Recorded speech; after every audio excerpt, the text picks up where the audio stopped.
James Mitchell couldn't believe he'd been living in Oakwood Estates for less than a month, and already things were going sideways. The neighborhood looked perfect from the outside: neat lawns, matching mailboxes, and houses that seemed to have jumped straight out of a home magazine. But underneath all that perfection was a tangled web of rules and the watchful eyes of neighbors with too much time on their hands. That Tuesday morning started like any other. James rolled out of bed at 7:30, made his coffee extra strong, and settled at his desk by 8. As a software developer working from home, he designed his daily routine to maximize productivity. 2 monitors glowed in front of him while his fingers tapped away at the keyboard, lost in lines of code that would eventually become a new inventory management system. He barely noticed the hours passing. The half-eaten sandwich on a plate beside him was the only evidence he'd taken any break at all. Outside his window, the neighborhood buzzed with its usual activities: dog walkers, mail carriers, and the occasional delivery truck. James paid no attention to any of it. His world had shrunk down to the problem on his screen, a particularly stubborn bug that had been driving him crazy for hours. The loud, sharp knocking at his front door nearly made him jump out of his skin. 3 forceful knocks, a pause, then 3 more. James glanced at the clock on his computer, 2:17 p.m. He wasn't expecting anyone. Just a second. He called out, stretching as he stood up. His back cracked in 3 places, reminding him he'd been sitting too long without moving. The knocking came again, more insistent this time. "I'm coming." James hurried through his living room, still cluttered with moving boxes he hadn't found time to unpack. He reached the door and peered through the peephole. His stomach dropped. Standing on his porch was a woman he recognized immediately, though they'd never officially met. Veronica Simmons, that HOA president whose name came up in hushed tones whenever neighbors talked about community rules. Her reputation had preceded her long before James had even finished unpacking. "Watch out for Veronica," his next-door neighbor Tom had warned during a brief fence conversation. "She once fined someone for having wind chimes that were the wrong shade of bronze." But what made James's heart really skip a beat was the sight of 2 uniformed police officers standing behind her. One tall and lanky, the other shorter with broad shoulders, both wearing expressions that screamed official business. James quickly ran through a mental checklist of possible violations. His grass was mowed. His trash cans were stored properly. He hadn't painted anything, planted anything, or built anything that could violate the sacred HOA bylaws. He took a deep breath and opened the door. "Mr. Mitchell?" The taller officer spoke first, his voice professionally neutral. "Yes, that's me," James replied, trying to keep his own voice steady. Veronica stood with perfect posture, her blonde hair pulled back in a tight bun that seemed to stretch her forehead. She wore beige pants and a blue button-up shirt that might as well have been a uniform itself. Her eyes narrowed slightly as she looked James up and down, still in his work-from-home outfit of sweatpants and a faded t-shirt. "These officers need to speak with you about a serious matter," she said, each word clipped and precise. The satisfaction in her voice was barely concealed, like someone who had finally caught a rule-breaker red-handed. The shorter officer stepped forward. "Sir, we've received a concerning report about your vehicle. Would you mind if we ask you a few questions?" James felt a chill run down his spine despite the warm spring air. "My vehicle? What about it?" Veronica's lips thinned into what might have been a smile on anyone else, but on her face looked more like a predator showing its teeth. "I think it's better if we discuss this matter outside, don't you?" As James stepped onto his porch, he noticed several neighbors pretending not to watch from their yards and windows. Whatever was happening, it was about to become the biggest spectacle Oakwood Estates had seen in months. The sunshine felt too bright for such a weird moment. James squinted as he stood on his front porch, facing 2 police officers and Veronica, whose face showed she was clearly enjoying this moment. "So, what's this about my car?" James asked, crossing his arms. He glanced at his blue sedan parked in the driveway. It looked exactly as he'd left it 3 days ago, after helping his sister move some stuff. The taller officer pulled out a small notebook. "Mr. Mitchell, we've received a report about suspicious contents in your vehicle." Before James could ask what that meant, Veronica stepped forward like she'd been waiting her whole life for this moment. "I saw it with my own eyes," she announced, her voice rising so the neighbors pretending not to eavesdrop could hear clearly. 3 days ago, at approximately 7:30 p.m., I was conducting my evening neighborhood safety walk when I noticed something highly disturbing in the back seat of your car. James opened his mouth to speak, but Veronica raised her hand like a crossing guard stopping traffic. "Let me finish," she said sharply. "What I observed appeared to be a human foot sticking out from under a blanket in your back seat." She paused dramatically, looking around to make sure she had everyone's attention. A few more neighbors had wandered closer, including old Mr. Chen from across the street, who had his garden hose running while he stood frozen in place, water pooling at his feet. "A foot," James repeated, feeling like he'd stepped into someone else's life. "Yes, a human foot," Veronica continued, her voice a mix of horror and triumph. "And in the 3 days since, neither the foot nor the blanket has moved. Your car hasn't moved either." The shorter police officer shifted uncomfortably. "Sir, we take reports like this very seriously." "As you should," Veronica nodded. She pulled out her phone and started swiping through photos. "I've been monitoring the situation. Here's the foot as I first saw it on Tuesday evening. Here it is Wednesday morning, still in the exact same position. Here it is this morning, still hasn't moved." James leaned closer to see her phone screen. Sure enough, there were multiple photos of his car, all zoomed in on the back window, all showing something that did look disturbingly like a foot poking out from under a gray moving blanket. "You've been photographing my car? For 3 days?" James asked, his voice rising with disbelief.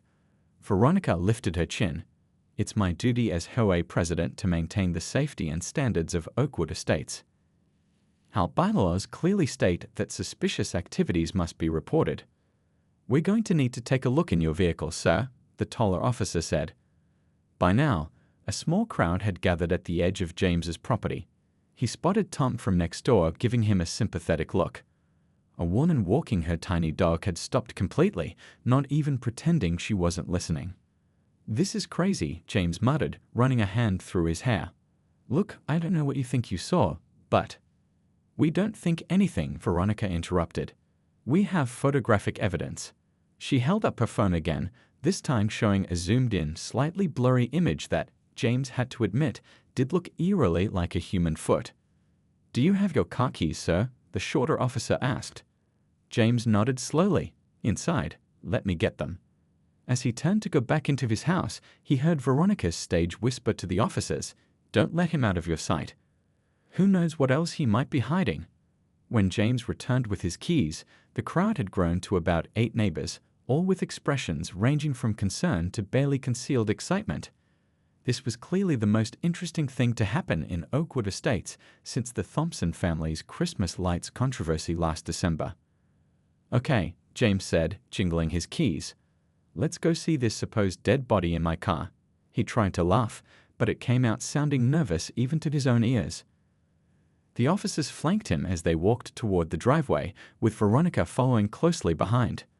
James suddenly remembered what was actually in his car, and a wave of relief mixed with irritation washed over him. "Before we open it," he began, "I should probably explain." "Save your explanations," Veronica cut him off.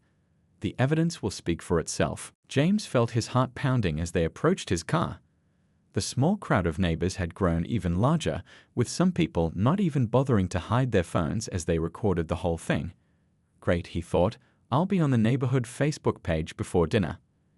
"I'll need you to unlock the vehicle, sir," the tall officer said, standing by the driver's side door. James pressed the unlock button on his key fob. The car gave a friendly beep that seemed way too cheerful for the moment. "Wait," James said, suddenly remembering exactly what was in his back seat. "I think I know what she saw. It's not what you think." "Step back, please," the shorter officer instructed, cutting him off. "We need to secure the scene first." Veronica stood with her arms crossed, a look of grim satisfaction on her face.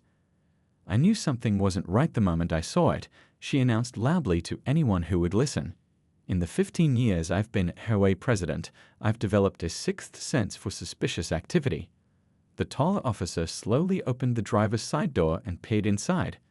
Finding nothing unusual in the front, he nodded to his partner. "I'm going to check the back seat now," the shorter officer said, his hand resting cautiously on his holster as he moved toward the rear door. Tom from next door had edged closer to James. "What's going on, man?" he whispered. "It's a huge misunderstanding," James whispered back. "My sister works at—" "No talking, please," Veronica snapped. "This is an active investigation." The officer paused before opening the back door, pulling on a pair of blue latex gloves. The crowd collectively held their breath. Even the birds seemed to have stopped chirping. With careful precision, the officer opened the rear door. James heard several people gasp. Someone in the back of the crowd stood on tiptoes trying to see. "Sir," the officer said, looking at James with a puzzled expression. "Can you explain what this is?" James stepped forward, relief washing over him. "That's what I was trying to tell you. It's a mannequin leg. My sister works in visual merchandising at the department store downtown. I was helping her move some display items to the new store location last weekend." The officer pulled back the gray moving blanket to reveal not a corpse, but several dismembered mannequin parts. A leg, 2 arms, and a torso without a head lay scattered across the back seat. "See? Just store dummies," James explained. "I completely forgot they were still in there after we unloaded most of the stuff." A murmur ran through the crowd. Someone in the back laughed. The taller officer's serious expression cracked slightly as he fought back a smile. "These are extremely realistic," the shorter officer noted, picking up the leg that had been poking out from under the blanket. It was made of high-quality material designed to look like actual human skin, complete with tiny hairs and even supple veining. Veronica pushed forward to see for herself. Her face went from triumphant to confused to embarrassed in the span of seconds, but like a true politician, she quickly recovered. "Well," she said, straightening her shirt, "these mannequins are disturbingly lifelike. Anyone would have made the same assumption." The taller officer stepped back from the car. "Sir, in the future, you might want to be more careful about how you transport or store items that could be mistaken for, well, human remains. Or you could just tell your HOA president what's in your car before she calls the police," Tom muttered, just loud enough for nearby people to hear. Several neighbors chuckled. James nodded, feeling a mix of relief and lingering irritation. "I understand. I honestly forgot they were even there. I've been swamped with work this week." The crowd began to disperse, some looking disappointed that there wasn't a real crime scene, others already typing on their phones to spread the news. "We'll be on our way then," the taller officer said, removing his gloves. "Sorry for the disturbance." As the officers headed back to their patrol car, Veronica remained rooted to the spot, her face flushed red with embarrassment. For once, she seemed at a loss for words. "You know," James said, turning to her, "if you were concerned, you could have just knocked on my door and asked about it before calling the police." The look she gave him could have frozen lava. Without a word, she spun on her heel and marched away, her back ramrod straight, already pulling out her phone, probably to check if there was an HOA rule against storing mannequin parts in vehicles. As the police car pulled away from the curb, James stood in his driveway holding one of the mannequin legs. The few remaining neighbors pretended to return to their daily activities while still sneaking glances his way. Tom gave him a sympathetic pat on the shoulder before heading back to his own yard. "Well, that was something," James muttered to himself as he examined the mannequin leg that had caused all the trouble. It really was incredibly lifelike. The skin tone had subtle variations. There were even tiny freckles and a small birthmark near the ankle. His sister Lisa had told him these were the newest models, designed to make clothing display more realistic in the store. James tossed the leg back into his car and slammed the door. He should probably take the mannequin parts to Lisa's store tomorrow, but right now, he needed a break from the whole situation. He was about to head back inside when his phone buzzed with a text. It was from his sister. "Hey, do you still have those extra mannequin parts? My boss is asking about them." James laughed out loud. If only she knew the drama those dummy limbs had just caused. He quickly typed back, "Yeah, still in my car. And you won't believe what just happened because of them." Before he could even put his phone away, it rang. Lisa was calling. "What happened?" she asked the second he answered. "Did you get in an accident with my dummies?" "Worst," James replied, walking toward his porch. "The HOA president thought I had a dead body in my back seat and called the cops." There was a brief silence before Lisa burst out laughing.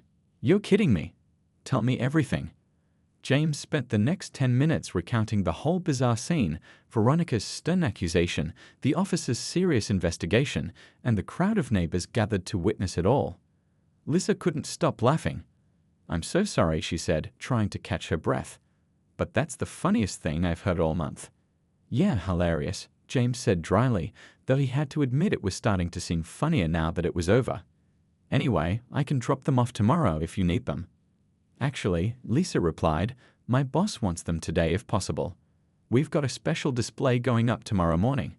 Any chance you could bring them over? I'll buy you dinner as an apology for almost getting you arrested." James glanced at his watch. It was nearly 3:30 now. "I've got a work deadline at 5 o'clock, but I could come by after that." "Perfect. And I want to hear more details about this HOA lady. She sounds like a real piece of work." After hanging up, James headed back inside to finish his coding project. But he found it hard to concentrate. Every few minutes, his mind would drift back to the image of Veronica's face when the officer pulled out the mannequin leg. The mixture of shock, embarrassment, and immediate attempt to save face was almost worth the whole ordeal. At 4:45, just as he was putting the final touches on his work, he heard another knock at his door. This one was softer, less demanding than Veronica's authoritative pounding from earlier. James opened the door to find Tom standing there with 2 bottles of beer. "Thought you might need this after the afternoon you've had," Tom said with a grin, offering one of the bottles. "Thanks, man," James replied, accepting the beer gratefully. "Come on in." Tom stepped inside, whistling at the still half-unpacked living room. "Nice place. Sorry your first month in the neighborhood has been so eventful." "Is she always like that?" James asked, taking a sip of his beer. Tom laughed. "Veronica? Oh, buddy, you haven't seen anything yet. Last summer, she measured everyone's grass with a ruler and sent out violation notices if it was over 3.5 inches. James groaned. "Great, and now she probably has it out for me." "Actually," Tom said, leaning against the kitchen counter, "this might be good for you." Veronica got publicly embarrassed, which rarely happens. "She'll probably avoid you for a while." "Silver linings, I guess," James replied with a chuckle. "The whole neighborhood will be talking about this for weeks," Tom continued. "You've become something of a local celebrity." The guy with the mannequin corpse. "Just what I always wanted," James said, rolling his eyes. Tom raised his bottle and a toast. "Welcome to Oakwood Estates, where your neighbors are always watching, especially if they think you're hiding bodies in your car." After Tom left, James submitted his work project and got ready to deliver the mannequin parts to his sister. He gathered the limbs from his car, carefully wrapping them in the gray moving blanket before placing them in a large cardboard box. No sense in causing another neighborhood panic. As he loaded the box into his trunk, he noticed Mr. Chen watering his garden across the street. The older man gave him a friendly wave and a knowing smile. James waved back, feeling oddly like he passed some kind of neighborhood initiation. The drive to the department store took about 20 minutes. The shopping center was busy with early evening shoppers, but James found a parking spot close to the employee entrance his sister had told him to use. He texted Lisa that he had arrived, and a minute later, she bounded through the door. Unlike James with his dark hair and quiet demeanor, Lisa was a bundle of energy with bright red hair she'd been dyeing since high school. "The man of the hour," she exclaimed, helping him with the box. "Our very own criminal mastermind." "Very funny," James said, but he couldn't help smiling. "Where do these nightmare-causing things go?" Lisa led him through the back hallways of the department store to a large workshop area where half-dressed mannequins stood in various poses. 2 of her co-workers were working on a beach-themed display. "Hey everyone," Lisa announced. "This is my brother, the one who almost got arrested today because of our mannequins." Her co-workers looked up with interest. A guy with glasses and a woman with short blonde hair immediately stopped what they were doing. "You have to tell us everything," the woman said. "Lisa's been texting us updates all afternoon, but we want to hear it firsthand." James sighed. "It's not that exciting. Just a nosy neighbor with too much time on her hands." "Are you kidding?" Lisa interrupted. "It's the best story ever. My brother, the suspected serial killer of Oakwood Estates." For the next 15 minutes, James found himself retelling the story again, this time with Lisa jumping in to add dramatic commentary and sound effects. Her co-workers were in stitches, especially when James imitated Veronica's face at the moment of revelation. "So what are you going to do now?" the guy with glasses asked when the laughter died down. James shrugged. "Nothing. It's over." Hopefully she learned her lesson about spying on neighbors. "Oh, people like that never learn," the blonde woman said wisely. "Trust me, I lived in an HOA neighborhood for 3 years.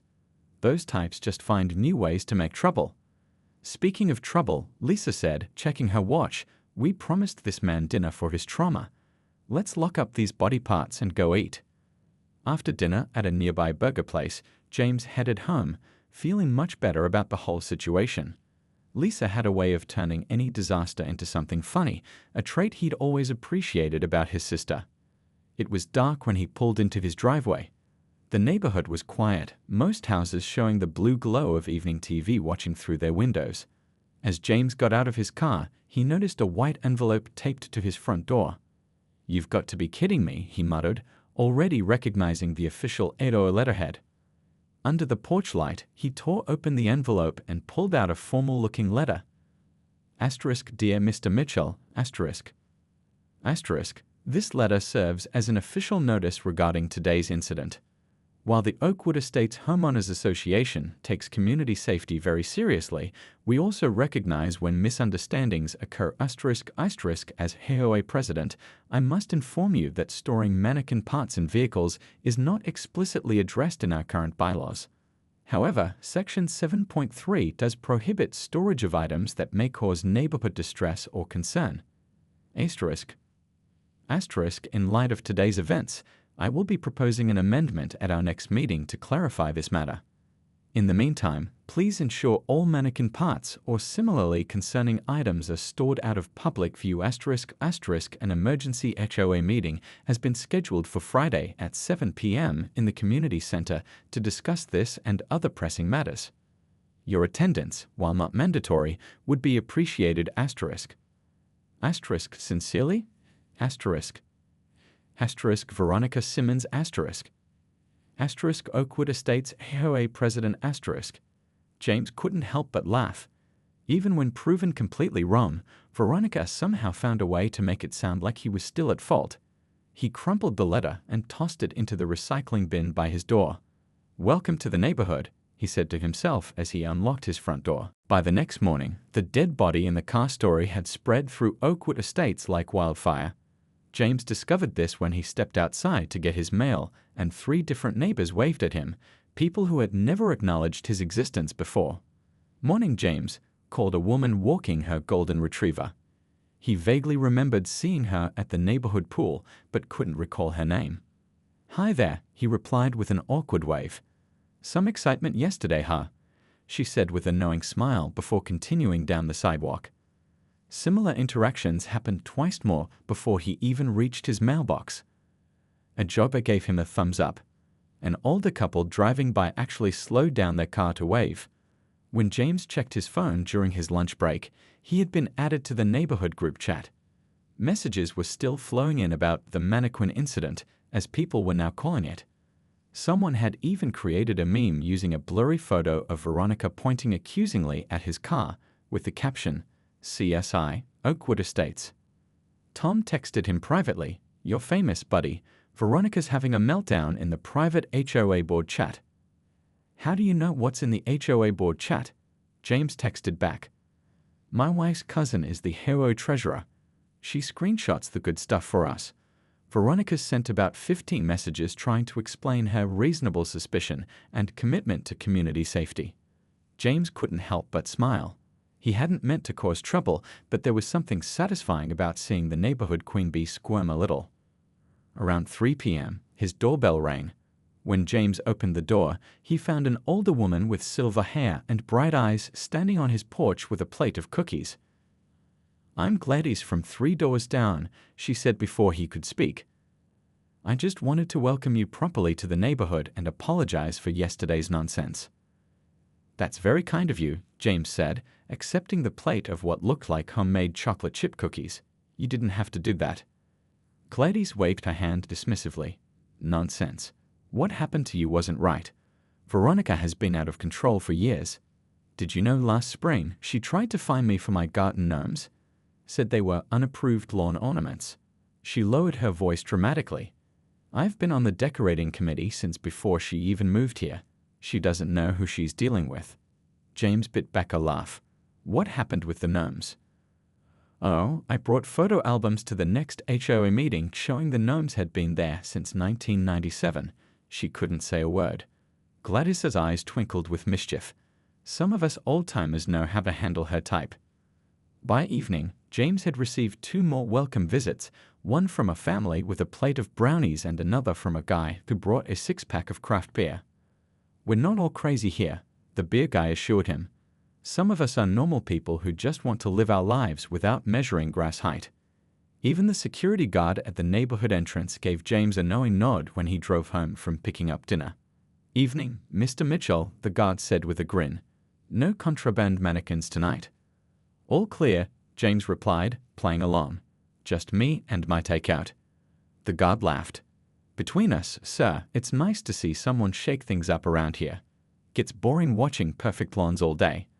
When James checked his emails before bed, he noticed one from an unfamiliar address with the subject line, Oakwood Estates Community Newsletter. He almost deleted it, thinking it was HOA propaganda, but curiosity got the better of him. The newsletter, apparently sent weekly to all residents, contained the usual announcements about community pool hours and upcoming events. But there, in a box at the bottom, was a brief note. Community Safety RE-NDR. The HOA board reminds all residents to immediately report suspicious activities to appropriate authorities. However, we also encourage residents to communicate directly with neighbors before assuming the worst. Recent events have highlighted the importance of neighborly communication. It wasn't exactly an apology, but it was something. James saved the email, thinking it might make a good souvenir of his weird first month in Oakwood Estates. As he was about to turn off his lights for the night, his phone pinged with a text from Lisa. How's my favorite neighborhood criminal? Any more bodies in your car today? Very funny, he texted back. But you won't believe what's happened since. 3 weeks passed, and life in Oakwood Estates began to settle into a routine for James. The mannequin incident, as people still called it, had faded from being the hottest topic to an occasional joke. James had met more of his neighbors in those 3 weeks than most people did in a year, and he was surprised to find he actually liked many of them. He hadn't seen Veronica since that day. According to neighborhood gossip, mostly from Tom and Gladys, she had been lying low, sending her HOA notices by mail rather than delivering them in person as she usually did. Friday afternoon, James returned from the grocery store to find a large gift basket sitting on his front porch. Wrapped in clear cellophane with a blue bow, it contained wine, chocolates, fancy crackers, and what looked like gourmet cheese. At first, he thought Lisa might have sent it as a joke, but then he spotted the small envelope tucked between the items. He set his groceries down and opened it. James, I hope this gift basket serves as a peace offering. My approach to the situation 3 weeks ago was inappropriate, and I should have spoken with you directly before involving authorities. While community safety remains my priority, I recognize that I handled things poorly. If you're willing, I'd appreciate a chance to start over as neighbors Veronica Simmons James read the note twice, surprised by what seemed like a genuine apology. He brought everything inside, putting away his groceries while occasionally glancing at the basket on his counter. He wasn't sure how to respond, or if he should respond at all. Around 6 p.m., the doorbell rang. When James opened the door, he found Veronica standing there looking decidedly less intimidating than she had during their first meeting. Instead of her usual crisp outfit, she wore jeans and a casual blouse. Her hair was down rather than pulled back in that severe bun. I wanted to check if you received my gift, she said, her voice missing its usual commanding tone. I did, thank you, James replied, still a bit wary. Would you like to come in? Veronica looked surprised at the invitation but nodded. Yes, if that's all right. They sat somewhat awkwardly in James's living room, which was finally free of moving boxes. I've never actually done this before, Veronica admitted after a moment of silence. Done what? Visited a neighbor? Apologized, she said with a small, self-conscious laugh. At least not for HOA business. James couldn't help but smile. Well, I appreciate it. The gift basket was very nice, though probably unnecessary. I felt terrible once I realized what had happened, she said, looking genuinely embarrassed. I've always taken my position as HOA president very seriously.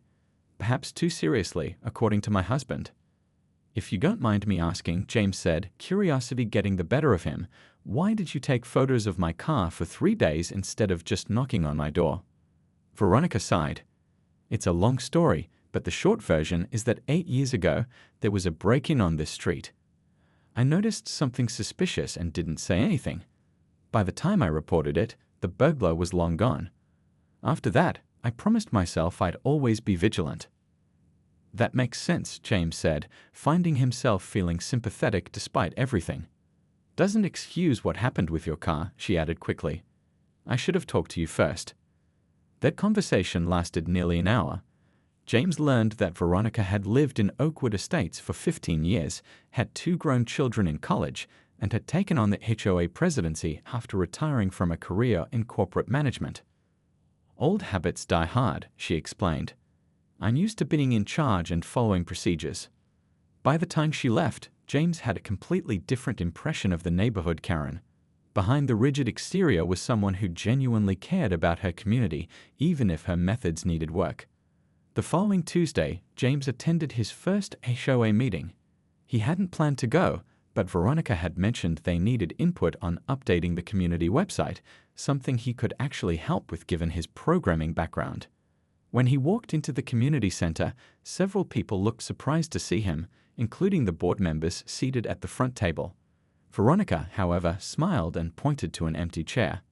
Everyone, she announced as the meeting began, I'd like to introduce our newest resident, James Mitchell, who has kindly offered to help modernize our website. And before we move to today's agenda, I want to personally thank him for being understanding about recent events and for his willingness to contribute to our community. As people clapped politely, James caught Tom's eye across the room. His neighbor gave him a bewildered thumbs up that clearly said, How did you tame the dragon? James just shrugged. Sometimes the most unexpected situations led to even more unexpected friendships.